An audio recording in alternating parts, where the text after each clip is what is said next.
मुख्यमंत्री गहलोत स्थानीय निकायों के जनप्रतिनिधियों से करेंगे चर्चा। प्रदेश में कोरोना के बढ़ते हुए संक्रमण को लेकर ये चर्चा की जाएगी। वीडियो कॉन्फ्रेंसिंग के जरिए ओपन प्लेटफॉर्म पर यह चर्चा होगी। बड़ी खबर इस वक्त की हम आपको बता रहे हैं। प्रदेश में कोरोना के बढ़ते हुए संक्रमण को लेकर ये चर्चा वीसी के जरिए मुख्यमंत्री अशोक गहलोत द्वारा की जाएगी। ओपन प्लेटफॉर्म पर यह चर्चा होनी है।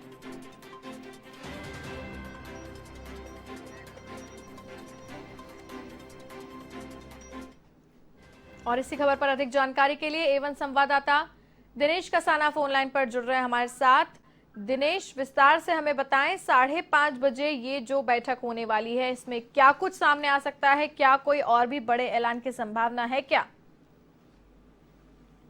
बिल्कुल, दक्षिण भारतीय दूसरी लहर में लगातार कोरोना का संक्रमण बढ़ रहा है और ऐसे में जरूरी है कि इसके लिए कड़े इंतजाम किए जाएं। सरकार की ओर से लगातार कड़े फैसले लिए गए हैं और चूंकि ये संक्रमण लगातार शहरों में बढ़ रहा है, कल भी 12,000 से अधिक पॉजिटिव केसेज प्रदेश भर में सामने आया और उसके साथ ही 45 के करीब मौतें प्रदेश भर में हुई। तो ऐसे में लगातार शहरों में ये संक्रमण बढ़ रहा है, तो ऐसे में लोगों को किस तरह से जागरूक किया जा सकता है, जरूरत इस बात की है, क्योंकि कल भी सीएम ने ये बात कही कि मास्क एक अचूक हथियार है और मास्क का अनिवार्य रूप से लगाना और लोगों को सोशल डिस्टेंसिंग की पालना के लिए जागरूक किया जाए, मास्क के लिए जागरूक किया जाए। तो ऐसे में शहरों में संक्रमण की गति को किस तरह से रोका जा सकता है, इसलिए आज ओपन प्लेटफॉर्म पर समय समय पर मुख्यमंत्री अशोक गहलोत लगातार जनप्रतिनिधियों से चर्चा करते रहे हैं।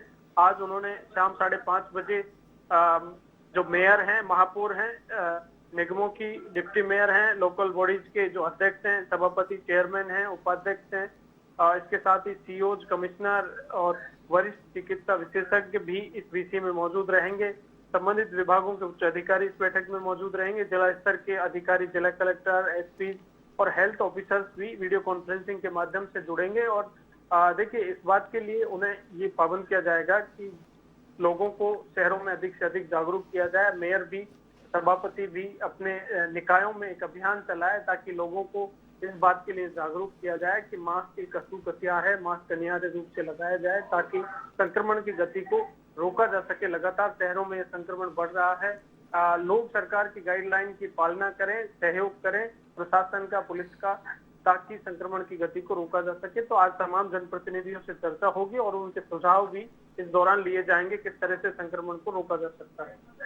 दिनेश, यहाँ पर कुछ बड़े चैलेंजेस सामने दिखाई दे रहे हैं। हम जो देख रहे हैं ग्राउंड पर कितना ये जो इम्प्लीमेंटेशन हो पा रहा है, उसे लेकर बड़ा चैलेंज ये है कि अभी तक तो कुछ लोगों को यही नहीं पता है कि क्या क्या खुला हुआ है और क्या क्या बंद है। बहाने लगाकर लोग अपने घरों से बाहर निकल रहे हैं। ये संभव नहीं है दिनेश कि हर एक व्यक्ति को रोक कर उसकी चेकिंग की जा सके। ये बड़ा चैलेंज है अपने आप में। देखिए, हालांकि सरकार की ओर से एक विस्तृत गाइडलाइन जारी की गई है, तो अनुशासन पखवाड़ा मनाया जा रहा है और उसके तहत जो पाबंदियां लगाई गई हैं, जिनको अनुमत किया गया है, उसके संबंध में विस्तृत गाइडलाइन सरकार की ओर से जारी की गई है। लेकिन ये जिस तरह से सरकार ने नाम दिया है जन अनुशासन, इसमें जनता का सहयोग अपेक्षित है और सरकार इस बात की उम्मीद करती है कि लोगों को खुद समझना चाहिए, लोगों को पुलिस प्रशासन का सहयोग करना चाहिए और लोग जरूरी हो तो ही घर से बाहर निकले। सरकार ने जो अनुमति दी गई है वो इसलिए दी है कि लोगों की जो आजीविका है वो भी जीवन के साथ जरूरी है। तो उनको जिन लोगों को जरूरी है, उनको जैसे परिवहन की सुविधा दी गई है या फिर कुछ खाद्य सामग्री की दुकानें खोली गई हैं, तो ऐसे में उन लोगों को जो सरकार की गाइडलाइन है उसकी पालना करनी चाहिए और जनता के सहयोग की अपेक्षा सरकार को हमेशा रहती है। तो ऐसे में लोगों को खुद समझना होगा और इसी मकसद से आज जो वीसी 5:30 बजे सीएम गहलोत करेंगे, इस वीसी के माध्यम से तमाम जो जनप्रतिनिधि हैं निकायों के, मेयर, डिप्टी मेयर, सभापति, डिप्टी सभापति या फिर चेयरमैन हो या फिर वहाँ के सीओज हो, कमिश्नर हो, चिकित्सा विशेषज्ञ हो, उनसे तमाम अधिकारियों से यही बात पर चर्चा की जाएगी कि लोगों को इस बात के लिए जागरूक किया जाए। सरकार और प्रशासन, पुलिस का सहयोग जनता करे। लोगों से घर से बाहर तभी निकलें जब जरूरी कार्य हो और घर से बाहर निकलें तो मास्क लगाकर निकलें ताकि संक्रमण की गति को रोका जा सके। दिनेश, इन सभी के बीच में एक और तस्वीर हम सबके सामने आ रही है पलायन की, जो पिछले साल एक बड़ी परेशानी बनकर उभर कर आया था। प्रवासियों का पलायन फिर से एक बार शुरू हो गया है। इसे कैसे कंट्रोल में किया जाएगा, क्योंकि इससे संक्रमण फैलने का खतरा कई अधिक बढ़ जाता है, कई गुना ज्यादा बढ़ जाता है।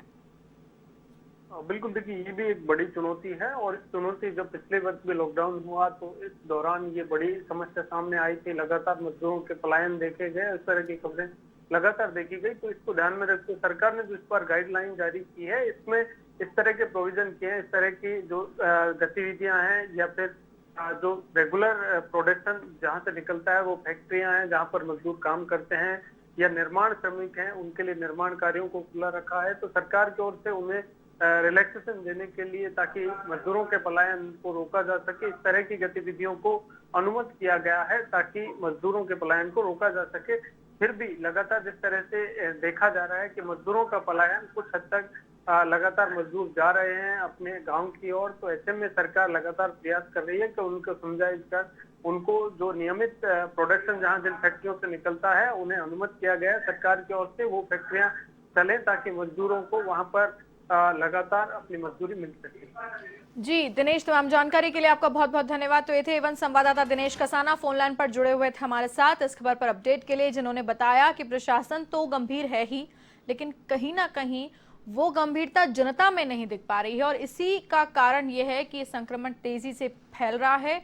चेन तोड़ना, इस संक्रमण की चेन को तोड़ना बहुत अहम है और ये चेन सिर्फ एक ही तरफ के प्रयासों से नहीं टूट सकती है। जनता को भी कहीं ना कहीं बढ़ चढ़कर अब इन नियमों का पालन